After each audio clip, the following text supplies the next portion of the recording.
जय हिंद। कहते हैं ना कि जलते दीपक से दीप जलाओ, यही स्वामी का संदेश है। उठो जागो और महान बनो, यही भारत की आशा है। आज हम बात करेंगे एक ऐसे बच्चे की जिसने अपने विचारों से पूरी दुनिया को झकझोर दिया। एक ऐसे बालक जो आगे चलकर बना भारत की आवाज। उनका नाम स्वामी विवेकानंद है। 12 जनवरी 1863 की बात है। कोलकाता के एक सम्राट बंगाल परिवार में एक बालक का जन्म हुआ। नाम रखा गया नरेंद्र दत्त। यही बालक आगे चलकर स्वामी विवेकानंद के नाम से पूरी दुनिया में प्रसिद्ध हुआ। नरेंद्र, प्यार से उन्हें सब नरेंद्र नरेंद्र कहकर पुकारते थे। सिर्फ एक समान बालक नहीं था, ऐसे ही बहुत तेज, जिज्ञासु और साहसी थे। माता माता भुवनेश्वरी देवी, उनके धार्मिक संस्कार, और पिता विश्वनाथ दत्त, आधुनिक सोच और तार्किक दृष्टिकोण। यह दो विचार का संगम नरेंद्र के व्यक्तित्व में झलकता था। नरेंद्र बचपन से ही बहुत ही बुद्धिमान थे। उन्हें रामायण, महाभारत और भगवत गीता जैसे धार्मिक पुस्तकों में गहरी रुचि थी। केवल 8 साल की उम्र में ही वे वेदों और उपनिषदों पर प्रश्न पूछते थे, जैसे कोई बड़ा दार्शनिक पूछता हो। कई बार वे अपने शिक्षक से ऐसे सवाल पूछ लेते थे कि शिक्षक भी सोच में पड़ जाते थे। अक्सर पूछते, क्या आपने कभी भगवान को देखा है? यह सवाल उनके जीवन का सबसे बड़ा लक्ष्य बन गया। ईश्वर की अनुभूति। नरेंद्र शारीरिक रूप से बहुत ही चुस्त थे। उन्हें तैराकी, घुड़सवारी, संगीत और व्यायाम में खूब मजा आता था। वे दोस्तों के बीच हमेशा नेता की भूमिका निभाते और हर काम में आगे रहते। उनका नेतृत्व गुण बचपन में ही दिखने लगा था। वे बेहद आत्मनिर्भर और निर्भीक थे। एक बार पेड़ पर चढ़े तो लोगों ने उनसे क्या पूछा पता है? उनसे पूछा कि आप जो वहां पर चढ़े वहां पर भूत है। लेकिन नरेंद्र ने बोला, जब तक मैं खुद नहीं देख लेता हूं ना, नहीं मानूंगा। ऐसा दुनिया में लाखों लोग भगवान को मानते हैं, लेकिन स्वामी विवेकानंद उन चंद लोगों में हैं जिन्हें न केवल भगवान को मान लिया, बल्कि उन्हें जी भी लिया। उनके लिए ईश्वर कोई कल्पना नहीं था, वो एक जीवंत अनुभव थे। बचपन से ही जिन सवाल के लिए काफी मन में उत्तेजना था, इस सवाल के खोज में स्वामी जी निकल चुके थे दक्षिण भारत की ओर। दक्षिण भारत की ओर जब निकले, कई साधुओं से जब पूछे थे क्या सच में भगवान होता है, तो सबका एक ही जवाब था कि आप रामकृष्ण परमहंस से जाके मिलिए। दक्षिण भारत में रामकृष्ण परमहंस से जाके मिलने के बाद स्वामी विवेकानंद ने उनसे भी यही क्वेश्चन पूछा, क्या सच में भगवान होता है? तो रविंद्र की तरह ही रामकृष्ण ने भी कहा कि हाँ, ईश्वर होता है और मैंने ईश्वर को देखा है, ठीक वैसे ही जैसे मैं तुम्हें देख रहा हूं। ये बात सुनकर स्वामी जी के चेहरा मुस्कुरा गए और काफी आश्चर्यजनकता से देखता रहा गुरु को। रामकृष्ण परमहंस मुस्कुराते हुए कहा, हाँ, सच बोल रहा हूं मैं, सच में ईश्वर होता है। ये बात सुनकर रामकृष्ण परमहंस को स्वामी जी ने गुरु मान लिए और तभी से आध्यात्मिक में लग गए। कैसे भगवान से मिलना है, उनसे वहां पर ये भी पूछे, क्या मूर्ति पूजा करना उचित है? क्या हम सब मूर्ति पूजा कर सकते हैं? रामकृष्ण जी वहां पर मुस्कुराए और पास में मिट्टी की माँ दुर्गा की मूर्ति रखी थी। उन्होंने उस विषय से उसकी माँ की तस्वीर मंगवाई, फिर उस तस्वीर को जमीन पर रखा और बोला, इस पर पैर रख दो। स्वामी जी चौंका और बोला, नहीं, ये तो मेरी माँ की तस्वीर है। स्वामी जी बोले, अगर एक तस्वीर में तुम्हें माँ दिखती है, तो एक मूर्ति में हमें ईश्वर क्यों नहीं दिख सकता है? भाव भक्ति में है, रूप में नहीं होती है। यहाँ से स्वामी जी काफी प्रभावित हुए और फिर भारत घूमे और पूरे भारत में सभी गरीब, अमीर, आध्यात्मिक साधु संतों सबसे मिले। मिलने के बाद ये काफी गहन अध्ययन किया। अध्ययन करने के बाद इनको ये पता चला ईश्वर के बारे में, ईश्वर मंदिर में नहीं, मनुष्य में होता है। ईश्वर को पाने के लिए मंदिर जाने की कोई जरूरत नहीं है। जिसने गरीब और दुखियों की सेवा की, उसने ही सच्ची ईश्वर की पूजा की है। गरीब में ईश्वर को देखना सच्चा भक्ति का मार्ग होता है, ये गुरु का कथन था। स्वामी विवेकानंद ने कहा कि ईश्वर को सिर्फ किताबों में नहीं जाना जा सकता है, ईश्वर का ध्यान और अनुभव जाना जा सकता है। वे मानते थे कि ईश्वर हर आत्मा में छुपा है। अगर अपने भीतर झांकोगे, वहीं परमात्मा का अनुभव होगा। You are the soul, infinite and eternal. You are not a body, you are not a body, know your self. Swami ji का कथन था ये। स्वामी विवेकानंद ने धर्म को संकीर्णता से ऊपर उठाया। वे कहते थे कि धर्म नहीं जो इंसान को इंसान से जोड़ दे, वो धर्म ही कहां जो इंसान को इंसान से न जोड़े। और ईश्वर वही है जो नफरत से मुक्त कर दे, सेवा की ओर जाए, ईश्वर की सेवा की ओर जाए। स्वामी विवेकानंद ने धर्म को संकीर्णता से ऊपर उठाया। वे कहते थे कि धर्म वही है जो इंसान को इंसान से जोड़ दे और ईश्वर वही है जो नफरत से मुक्त कर दे। ईश्वर के लिए सबसे बड़ा मंदिर मानव हृदय ही होता है। ईश्वर के लिए सबसे बड़ा मंदिर मानव हृदय ही होता है। स्वामी विवेकानंद के लिए ईश्वर को डराने वाला, सजा देने वाला कोई देवता नहीं था। वे एक शक्तिशाली प्रेम और करुणा का स्रोत थे। एक ऐसा ईश्वर जो सब में है, सबके लिए है। अगर हम उनके विचार को अपनाएं, हमें कहीं बाहर ईश्वर को ढूंढने की जरूरत नहीं पड़ेगी। वो हमारे अंदर ही मुस्कुरा रहा होगा। चलो अपने भीतर झांको, चलो सेवा करो, चलो मानवता के रास्ते ईश्वर से जुड़े, क्योंकि स्वामी विवेकानंद ने सिखाया है, ईश्वर तुम हो, मैं हूं, ईश्वर हर प्राणी है, बस पहचानना सीखो। 11 सितंबर 1893 तारीख थी। वहीं लेकिन दुनिया ने पहली बार भारत के आत्मा को बोलते हुए सुना। स्थान था अमेरिका का शिकागो शहर। अवसर था वर्ल्ड पार्लियामेंट ऑफ रिलीजन यानी विश्व धर्म महासभा, और बोलने वाले थे भारत के सन्यासी स्वामी विवेकानंद जी। इस संसद का आयोजन विश्व के विभिन्न धर्मों के बीच सांस्कृतिक धार्मिक संवाद के लिए किया गया था। दुनिया भर के लगभग 27 देशों के 500 से अधिक प्रतिनिधि आए थे, लेकिन भारत की तरफ से स्वामी विवेकानंद अकेले सन्यासी थे जो हिंदू धर्म का प्रतिनिधि कर रहे थे। स्वामी विवेकानंद का अमेरिका जाना एक चुनौती सफर था। स्वामी विवेकानंद के पास न आमंत्रण पत्र था, न टिकट और न पैसे, लेकिन उनके पास था भारत के आध्यात्मिक ज्ञान में अटूट विश्वास। कई देशों से होते हुए वे अमेरिका पहुंचे, लेकिन शिकागो पहुंचने के बाद उन्हें पता चला कि सभा में भाग लेने के लिए किसी संस्था की सिफारिश आवश्यक है। वे हताश हुए, लेकिन रुके नहीं। वो बोस्टन चले गए, जहां उनकी भेंट हुई प्रोफेसर J.H. राइट से, जो हाईवे यूनिवर्सिटी के प्रोफेसर थे। प्रोफेसर के मन में एक सवाल उठा। प्रोफेसर ने पूछा स्वामी जी से, क्या भगवान सच में होते हैं? कोई देखा है? जो सवाल बचपन में स्वामी जी के मन में उठा था, स्वामी विवेकानंद के मन में उठा था, वही सवाल का उत्तर देने वाले था आज खुद स्वामी विवेकानंद, जिनके उत्तर स्वामी विवेकानंद जी सुने थे रामकृष्ण परमहंस से, जिनको अपना गुरु मान बैठे थे। आज वही गुरु के उत्तर को दोहराने वाले थे। क्या जवाब दिया है वहां पर सुनिए। स्वामी जी मुस्कुराते हुए पूछा, हाँ, क्या आपने कभी प्यार को देखा है? प्रोफेसर बोला, नहीं, मैंने कभी प्यार को नहीं देखा है। स्वामी जी बोले, छुआ है प्यार को? प्रोफेसर बोला, नहीं, मैंने कभी प्यार को नहीं छुआ हूं।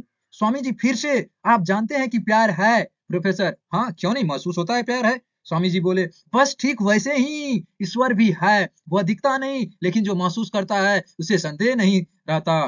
प्रोफेसर ने विवेकानंद की बात सुनी और कहा, आप बहुत ही अच्छे व्यक्ति है, आप बहुत ही बड़े ज्ञानी है। उन्होंने विवेकानंद के लिए सिफारिश पर पत्र लिखा और सम्मेलन में भाग लेने के रास्ता साफ किया। 11 सितंबर 1893 की ऐतिहासिक दिन, शिकागो का मंच, दुनिया के सामने बैठे हजारों लोग, और एक ऐसा गेरुआ वस्त्रधारी भी बैठे हुए थे जिनका नाम स्वामी विवेकानंद, जो भारत की ओर से पंचम लहराने वाले थे, जो भारत का नेतृत्व करने वाले थे। वो न केवल खुद के लिए गए थे, वो भारत की तरफ से गए थे, वो 140 करोड़ जनता के लिए गए थे। और वहां पर क्या भाषण दिया, सुनकर तो खुश हो जाएंगे। इस्लाम ने अपना कुरान के बारे में विशेषता बतलाया, ईसाई ने बाइबिल के बारे में विशेषता बतलाया, यहूदी ने तौरा के बारे में विशेषता बतलाया। सारे धार्मिक गुरु अपने अपने ग्रंथ के बारे में विशेषता बतलाए। और वहां पर जब बारी आया स्वामी विवेकानंद की, तो स्वामी विवेकानंद ने अपने स्पीच ऐसे देते हैं कि sister and brothers of America.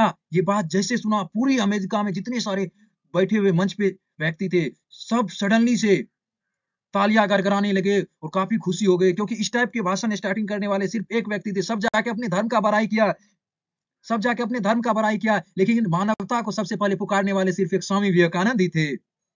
पूरी मंच तालियों से गड़गड़ाहट से गूंज उठा।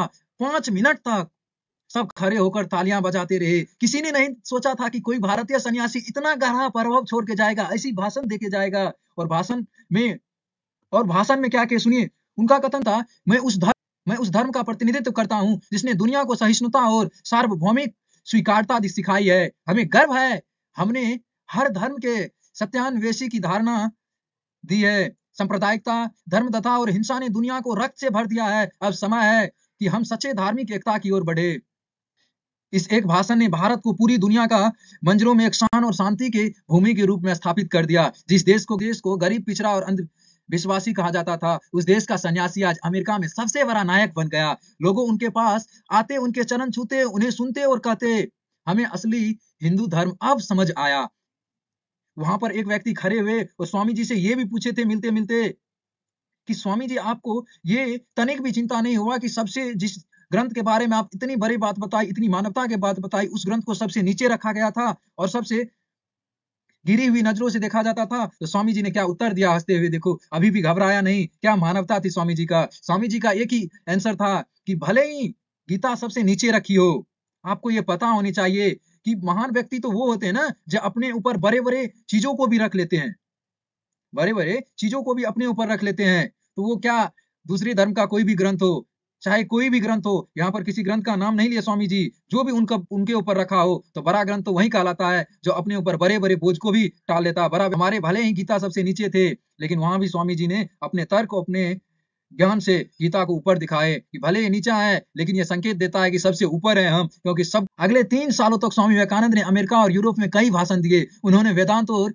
योग की शिक्षा दी। उन्होंने रामकृष्ण मिशन की स्थापना की ताकि भारत में शिक्षा, सेवा और आत्मनिर्भरता को बढ़ावा दिया जा सके। शिकागो सम्मेलन ने सिर्फ दुनिया को भारत से नहीं बल्कि भारत के युवकों को भी अपनी संस्कृति और आत्मविश्वास से जोड़ दिया। स्वामी विवेकानंद ने कहा, उठो जागो, तब तक मत रुको जब तक लक्ष्य की प्राप्ति न हो। जब स्वामी विवेकानंद शिकागो में बोले तो भारत की आत्मा बोली। जब तालियां बजी तो सिर्फ शब्दों की नहीं, भारत की आध्यात्मिकता, ज्ञान और आत्मविश्वास से जुड़ी हुई थी। आज भी वो आवाज बुलाती है, भारत जागो, विश्व पर दिख रहा है।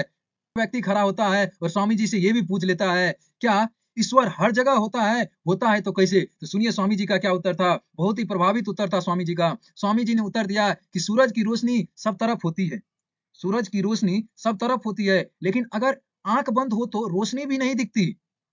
भगवान भी वैसे ही है, हमारी आत्मा ही आंख है। जब तक मनुष्य शुद्ध नहीं, तब तक ईश्वर का अनुभव नहीं होगा। स्वामी विवेकानंद जी से वहीं एक और युवक खड़ा हुए और पूछते हैं कि क्या धर्म का मतलब सिर्फ ये है कि पूजा पाठ करिए, आरती करिए, ये मतलब होता है जो आपके धार्मिक ग्रंथ में बताया जाता है? बताओ यूरोप वाला की माइंड में हम सब के बारे में क्या बात थी। तो स्वामी जी वहां भी मुस्कुराए और वो भी मुस्कुरा कर क्या उत्तर दिए, सुनिए। स्वामी जी कहते हैं कि अगर तुम्हारी माँ बीमार हो और तुम पूजा में व्यस्त रहो तो वह धर्म नहीं, ढोंग है। सच्चा धर्म है सेवा, करुणा और सच्चाई के रास्ते पर चलना। आगे एक व्यक्ति आकर पूछते हैं स्वामी जी से, स्वामी जी देश कैसे आगे बढ़ेगा, देश कैसे उठेगा? स्वामी जी कहते हैं, देश तब उठेगा जब उसका युवा उठेगा। जब हर युवक कहेगा मैं कमजोर नहीं, मैं शिव का अंश हूं, मैं भारत को फिर से विश्व गुरु बनाऊंगा, देश तब उठेगा। किसी ने पूछता है, स्वामी जी ध्यान क्या होता है? स्वामी जी का उत्तर सुनिए, क्या उत्तर दिया स्वामी जी ने। स्वामी जी कहते हैं कि ध्यान वह स्थिति होता है जब तुम अपने भीतर के शोर को शांत कर लेते हो और अपने असली स्वरूप से जुड़ जाते हो। ध्यान कोई क्रिया नहीं, एक अनुभव होता है। ध्यान कोई क्रिया नहीं, एक अनुभव होता है जिन्हें हम सब फील कर पाते हैं। ये स्वामी जी का उत्तर था।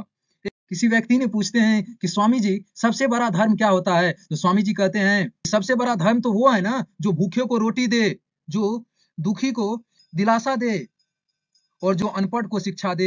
यही सबसे बड़ा धर्म होता है। मंदिर जाना आवश्यक नहीं, लेकिन किसी गरीब के आंसू पोंछना वही सच्चा पूजा होता है। किसी ने पूछा, स्वामी जी हम कमजोर महसूस क्यों करते हैं, कमजोर क्यों लगने लगते हैं, क्यों हमारे अंदर में ऐसी फीलिंग्स होती है हम कुछ नहीं कर पाएंगे, हम बहुत कमजोर है, हम निर्भीक है, हम हमें करने की हमारे अंदर में उतनी कैपेसिटी नहीं है, ये क्यों हम सबको ऐसा फील होता है? स्वामी जी का उत्तर सुनिए क्या कहते हैं। स्वामी जी कहते हैं, तुम कमजोर नहीं हो, तुम कमजोर क्यों मानते हो खुद को?